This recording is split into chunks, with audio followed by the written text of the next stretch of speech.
Bonjour à tous, je fais un dernier test de ce dossier avant restitution. Il s'agit d'un Yamaha RN 303D.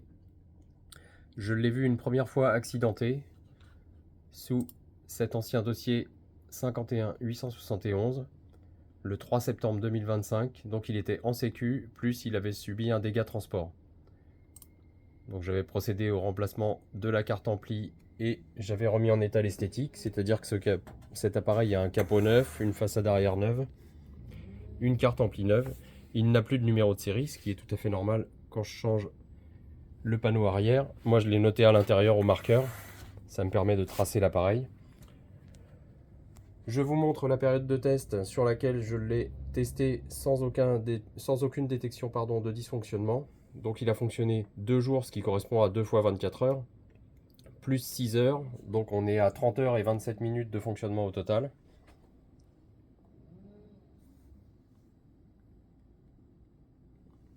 Je vous montre qu'il n'a détecté aucune sécurité pendant ce laps de temps.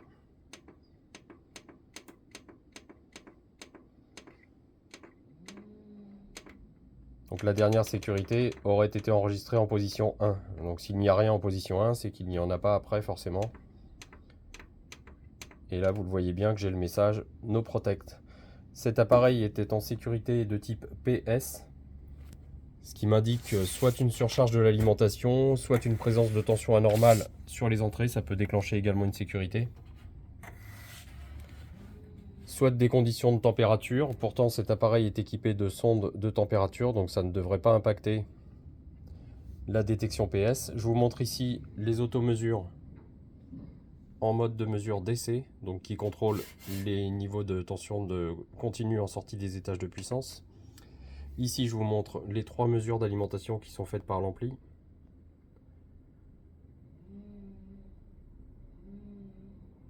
Donc moi j'avais une détection PS1. Alors si je vais rapidement dans la notice technique de l'appareil, Yamaha, hop, le RN 303, où est-ce qu'il est lui? Le voici. Hop, et on va regarder ensemble quelles sont les valeurs normales pour les automesures, surtout en ce qui concerne PS.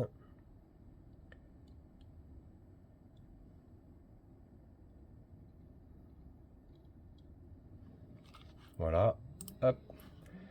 Donc vous le voyez ici, pour PS1, je dois me situer. Je vous laisse lire les valeurs, hein, c'est pas la peine que je vous les dicte.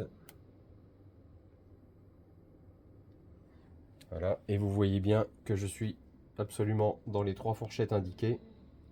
Donc ici, pour PS1, je suis bien entre 152 et 187.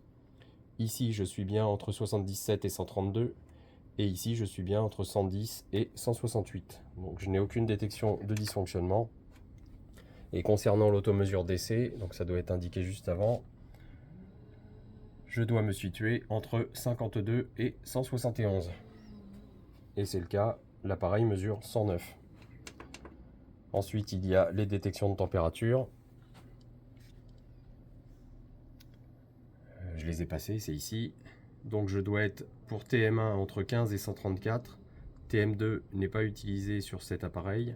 Et TMP3 doit être entre 93 et 255.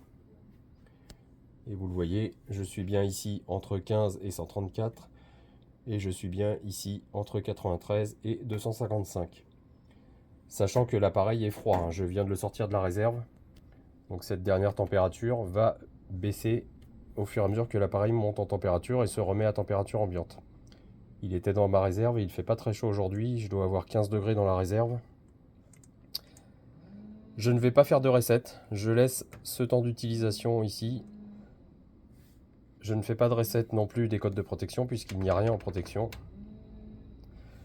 Je vais quitter le mode test et vous montrer simplement que l'appareil diffuse du signal sur les 2 canaux.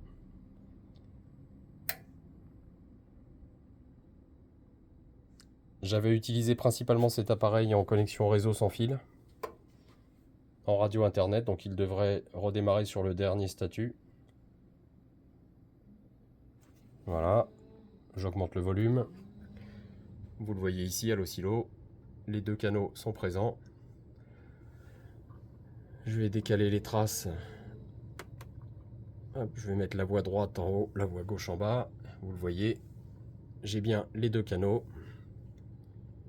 sans aucun problème. Et je vais maintenant basculer sur l'entrée CD, sur laquelle j'ai mis mon générateur basse fréquence. Et voici le signal de mon générateur basse fréquence, là aussi sur les deux canaux, sans aucun problème, sans distorsion, sans aucun dysfonctionnement de l'amplification. Voilà, donc je vais pouvoir restituer l'appareil. Je vais demander au client de contrôler toute son installation. Et s'il a quoi que ce soit comme code d'erreur, je vais lui demander de se rapprocher soit de son magasin, donc de Boulanger Motoban, soit directement de Yamaha qui pourra l'aider à faire un diagnostic, peut-être avec leur accord. Moi, j'ai pas le droit de donner ces informations-là, mais peut-être que Yamaha communiquerait au client le moyen de rentrer en mode d'autotest et de vérifier quel type de détection il y a dans l'appareil. Donc, me concernant, je vais retourner dans ce mode de diag, donc je pose le smartphone. Hop, je retourne en mode diag et vous le voyez, au démarrage du mode diag, j'ai bien le message No Protect, donc l'appareil n'a décelé aucun dysfonctionnement. Il est en version logicielle 1.2. Il a fonctionné 2 jours, 6 heures et 29 minutes, sans aucune détection de dysfonctionnement. Allez, j'arrête cette vidéo, je la poste sur YouTube. Je vais pouvoir préparer la restitution de l'appareil et si possible la réexpédition dès aujourd'hui. Et ensuite on attendra des nouvelles du client pour savoir s'il a à nouveau des anomalies. Et dans ce cas, j'aimerais bien avoir une vidéo ou au minimum des photos de l'installation. Avoir la certitude que l'impédance des enceintes est correcte. Je ne sais même pas si le client utilise une seule ou deux paires d'enceintes sur cet appareil. Je ne connais pas l'impédance de ces enceintes, la manière dont il les câble. Je ne connais pas les sources du client non plus. Je ne sais pas s'il utilise le réseau de manière sans fil ou de façon câblée en RJ45. Et je ne sais pas s'il apporte des sources numériques ici sur le DAC. Donc c'est des infos qu'il me faudra en cas de futur retour de cet appareil. Me concernant ici, après donc de nombreuses heures de test, un peu plus de 30 heures, vous le voyez, j'ai toujours un fonctionnement correct, les deux canaux sont présents. Si je retourne en mode radio internet, l'appareil va se reconnecter au réseau, lancer la dernière radio qui a été lancée. Et voici le signal en sortie des étages de puissance. Donc je poste la vidéo, je prépare le reconditionnement, le retour vers le magasin Boulanger Motoban et j'attendrai des nouvelles éventuellement du client. S'il a un dysfonctionnement, j'aimerais au minimum avoir du support, au minimum une vidéo de l'installation, ce serait pas mal.